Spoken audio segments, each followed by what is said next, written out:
আমরা এখন বসে আছি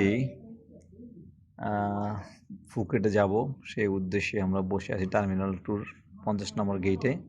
কিন্তু একটা বিষয় খুব ভালো লাগলো আমার কাছে, এখান থেকে আউটের সব কিছু দেখা যাচ্ছে। এই যেই এখানে আমরা যখন নামছিলাম ওই সাইডে না, ওই সাইডে নামছিলাম, ওই পাশ থেকে আমাদেরকে গাড়িতে করে নিয়ে আসছিল। গাড়িগুলা ওই যে গাড়ি দেখা যাচ্ছে, দূরে একটা গাড়ি, হয়তো আসলে আপনি দেখাতে পারবো। ওই যে গাড়িটা ঘুরতেছে, এই জায়গাটা যাচ্ছে, এই জায়গাটা যাচ্ছে, এটার ভিতরে মূলত ওই জিনিস দেখা যাচ্ছে। এয়ারপোর্টটা ওইটার ওই পাশে যখন ল্যান্ড করে ওখান থেকে উপর নিয়ে আসে। এই যে